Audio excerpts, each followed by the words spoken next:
Ողջույն սիրելի հեռուստադիտող, եթերում Սիրիր մերձավորիդ հաղորդաշարն է, ես Հասմիկ Ավագյանն եմ։ Այսօր կանգ ենք առել մեր քննարկումներում Բաքմանի Ուվե անունով մարդը գործի վրա եւ երկու հրաշալի մարդկանց հետ քննարկելու ենք այս գիրքը, սիրով ներկայացնում եմ մեր հյուրերին Արփինե Այգ եւ Ժաննա Բոզոյան։ Ողջույն սիրելիներ, ու շնորհակալություն, որ այստեղ եք։ Ես գիտեմ, որ գիրքը շատերին հուզել է, այստեղ հղում եմ տալիս Ժաննային եւ ունեմ հյուր, ով կոնկրետ ասելիքով է այստեղ, որովհետեւ գուցե իր տարիքին համապատասխան չէ, գուցե իր գրականությանը համապատասխան չէ, բայց վստահ եմ, որ շատ հղումներ կլինեն այսօր, այնպես որ մեզ շատ հետաքրքիր քննարկում է սպասվում, մնացեք մեզ հետ սիրելիներ եւ միանգամից ուզում եմ անցում կատարենք քննարկմանը, եթե դեմ չեք, բայց մինչև բուն գրքին անցնելը, Այգ քեզ հետ սկսենք Բաքմանից ու նրա օրագրից։ Պատտվում են, հա, այսպես տարբեր բլոգներում, որ Բաքմանը իրականում օրագիր է ունեցել, որտեղ գրել է մի մարդու մասին ու հետո հասկացել է, որ սա հրաշալի նախատիպ է վեբ գրելու։ Այս հատվածը ուղղակի մեջբերում հենց հարցիս համար, այ որպես հեղինակ ինձ այնքան հետաքրքիր է այսպիսի պատմությունները եւ առհասարակ գրքերը, ինչ է տեղի ունենում հեղինակի հետ, ինչ որ կյանքից է դա վերցվում, ինչ որ իրադրություն է ազդեցություն ունենում եւ առհասարակ սա ինչպես է տեղի ունենում ձեզ մոտ։ Շատ հետաքրքիր էր ասենց սկսել հաղորդումը, Ասջան։ Ու եթե մարդը օրագիր է պահում, նա ստեղծագործող է թե ոչ, դա մեկ բան է փաստում, որ նա լցնում է իր մենակությունը։ Եվ Բաքմանը կլինի, Արփինե Այգը կլինի ցանկացած հեղինակ, որ հնարավոր է այդ օրագրային հատվածները վերածի ստեղծագործության, միանշանակ դա համենայն դեպս ամենայն հավանականությամբ արվել է մենակությունը մխիթարելու նպատակով, ակնկալիքով։ Եվ այս բaragայում հենց մենակ մարդու մասին է Ուվեի մասին գիրքը, հենց այդ մարդը, որ մենակ է եւ առհասարակ իր շրջապատի մեջ ցանկացած իրավիճակում չի կարողանում գտնել, հա, իր մենակությունը լցնող մարդկանց, ստեղծել իրավիճակներ, որովհետեւ նա հոգով է մենակ,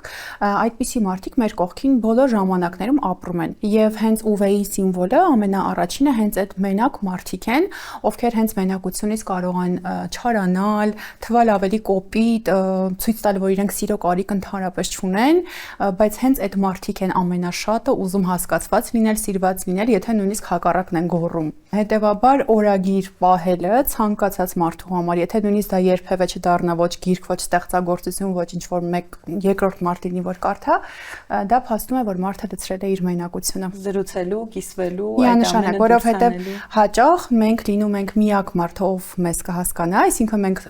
զրուցելու կարիք ունենք մեր երկրորդ եսի կամ մեր հոգու հետ, ամեն մարդ մի ձև է անցալում, բայց դա միանշանակ մենակությունը կիսելու փորձ է, որը ստացվում է։ Ես վստահ եմ, որ ցանկացած մարդ ով իր մտքերը հանձնում է թղթին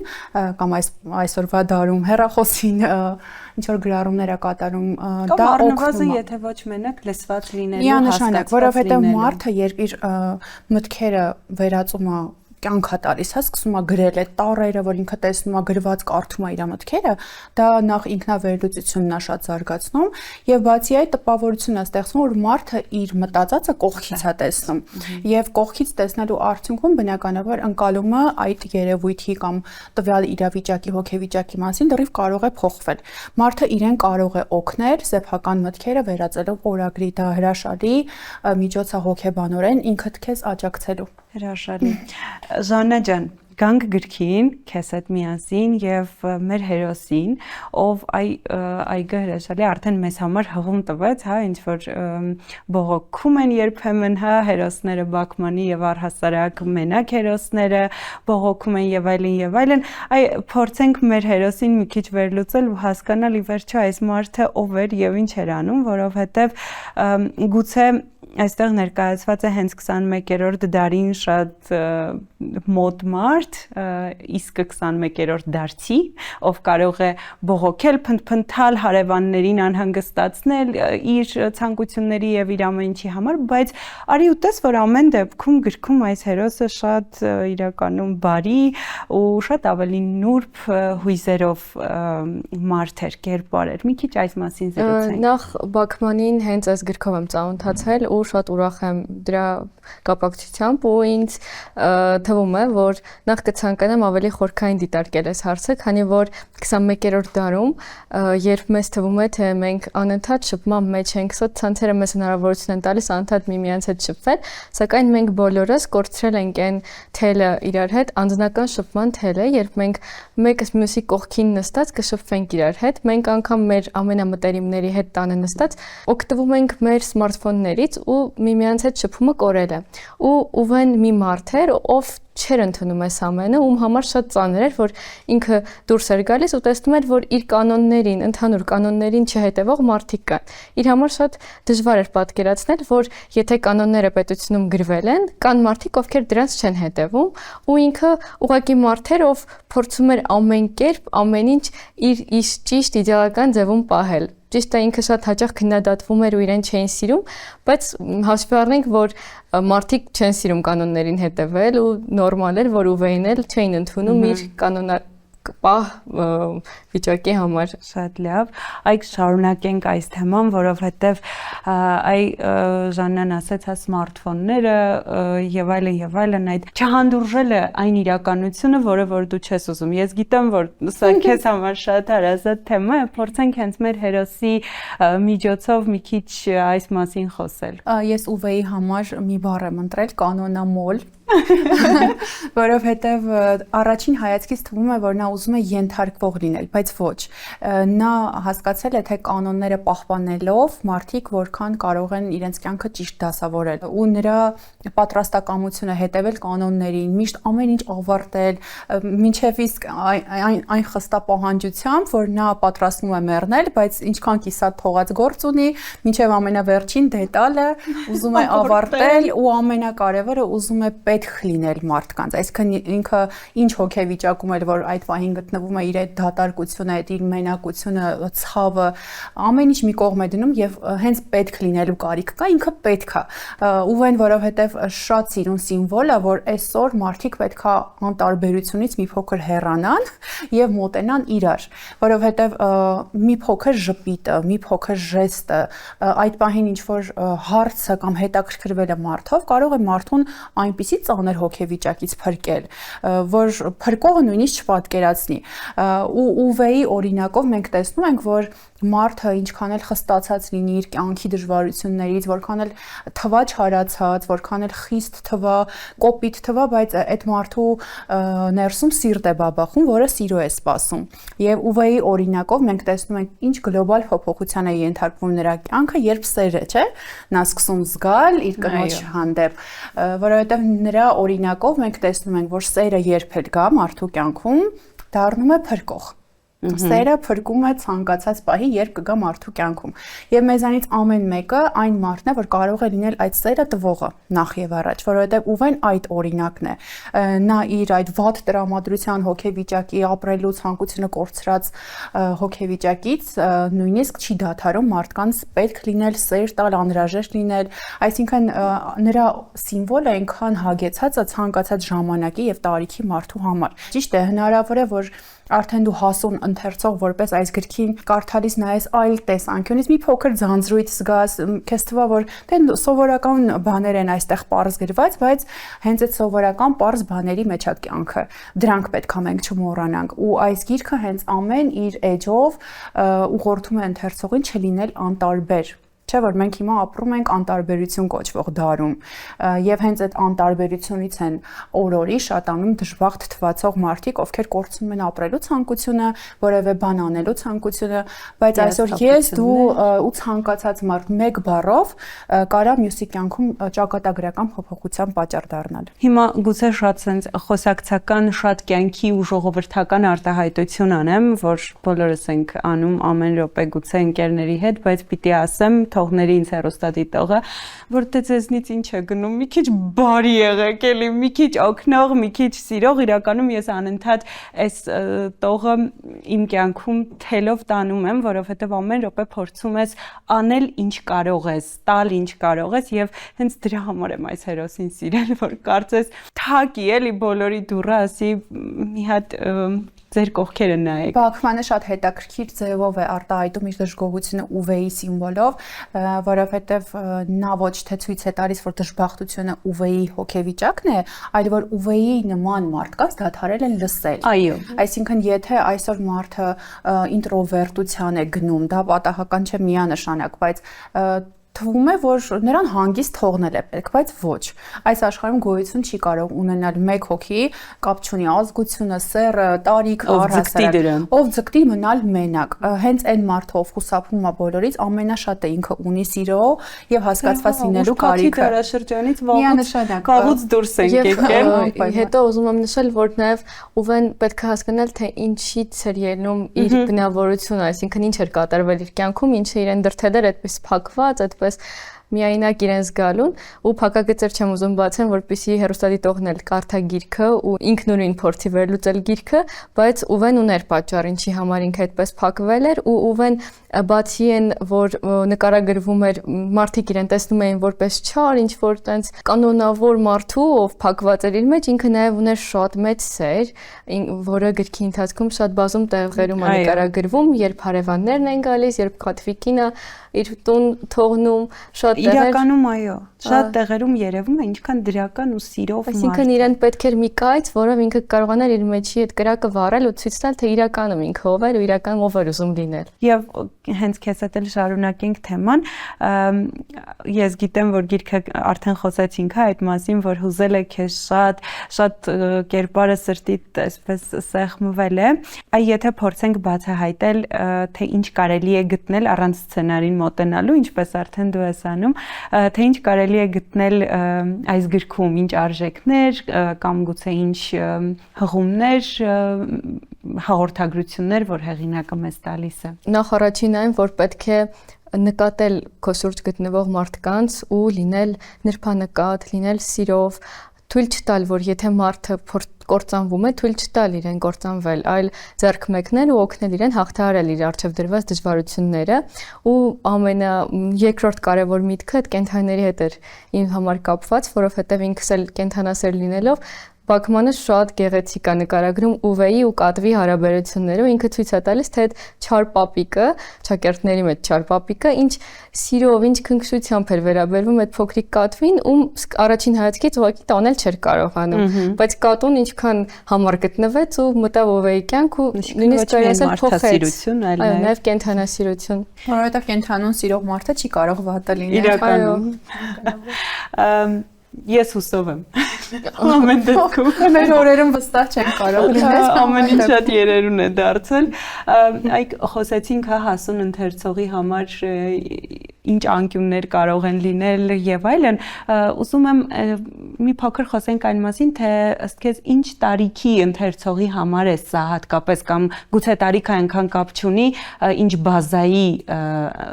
բազա ունեցող ընթերցողի համար է այս գիրքը։ Տարիքը միանշանակ էական չի, որովհետեւ մարդու տարիքը թվերով չի, այլ իր գիտակցական մակարդակով, որպես ընթերցողի տարիք, այսինքն բազան, երբ որ սկսնակ է մարդը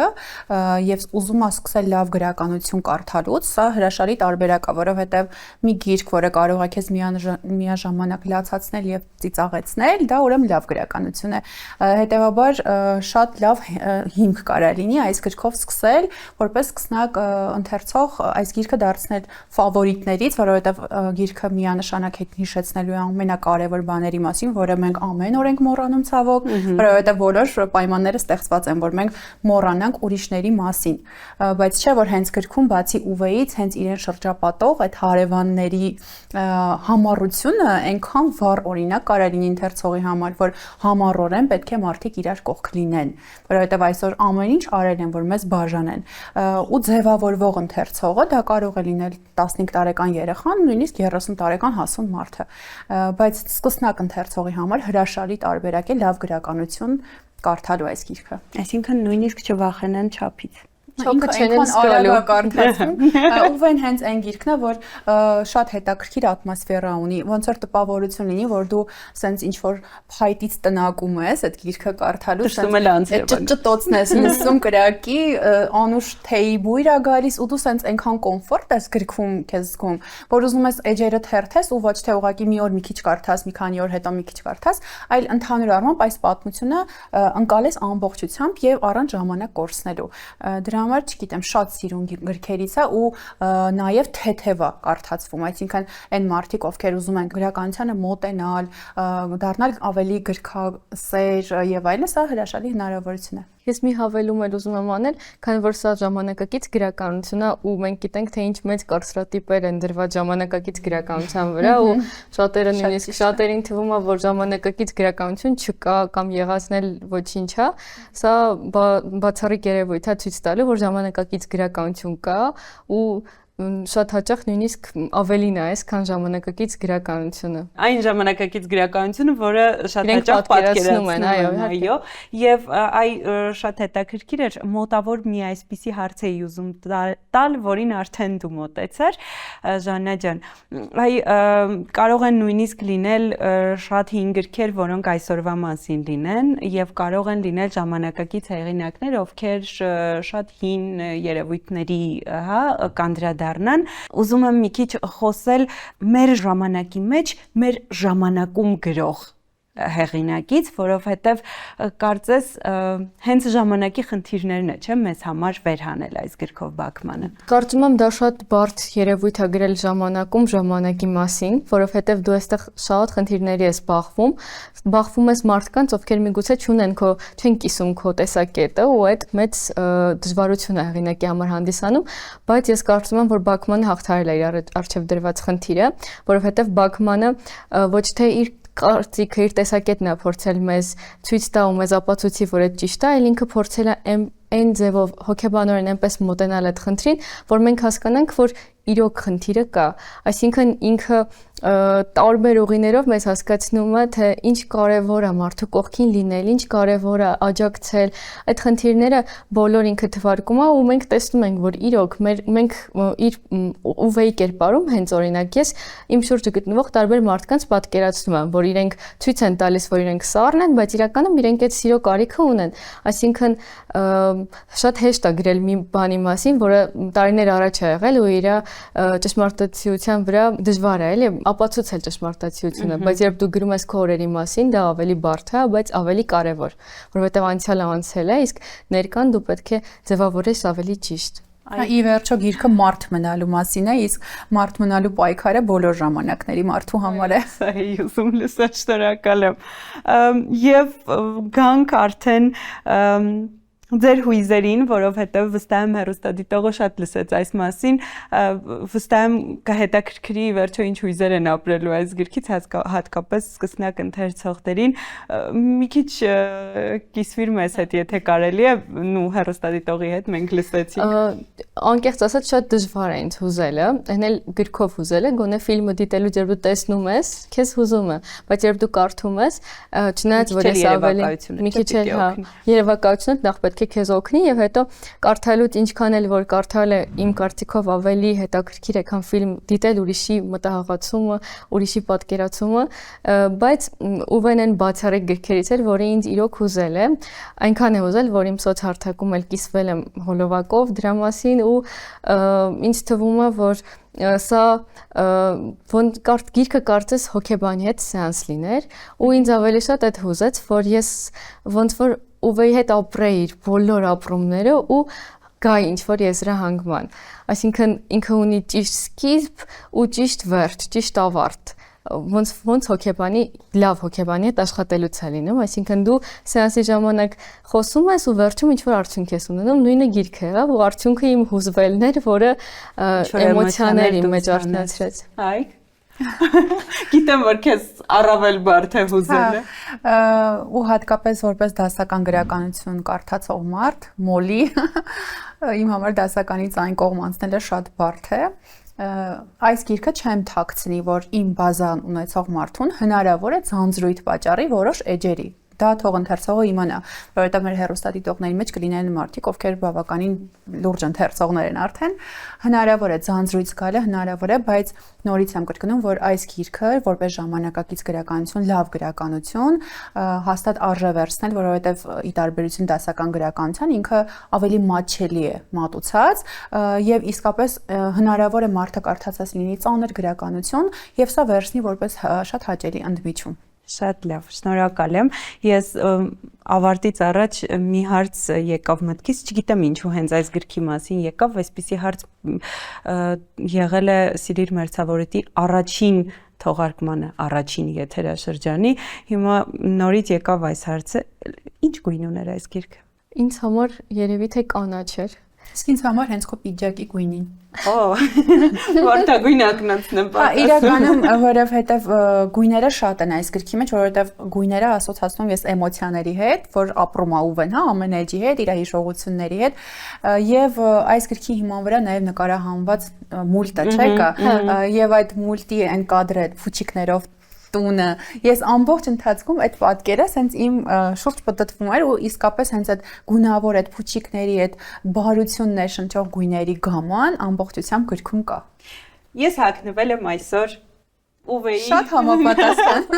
գույներով, որովհետև երկուսով համադրեցիք կարծես։ Եվ իհարկե շնորհակալ եմ, որ այստեղ էիք ու այսքան գեղեցիկ քննարկում ունեցանք, շատ դրական եթեր է ստացվել, վստահ եմ։ Իսկ դες ճանապարհում ենք մեր գործընկերոջ Edit Print հրատարակչության գրքերով, նվիրելով ձեզ ռեմարկներ, մեր հաղորդման անունը գրող հեղինակից եւ իհարկե Կարապ աուդիո գրքերի հավելվածից 1 տարվա բաժանորդագրության պրոմո կոդ է։ Շնորհակալ ենք ձեզ։ Սիրելի հեռուստադիտող, շնորհակալություն նաեւ ձեզ, որ մեզ հետ էիք եւ ձեր երեկոն կիսում էիք մեզ հետ։ Կհանդիպենք հաջողություն։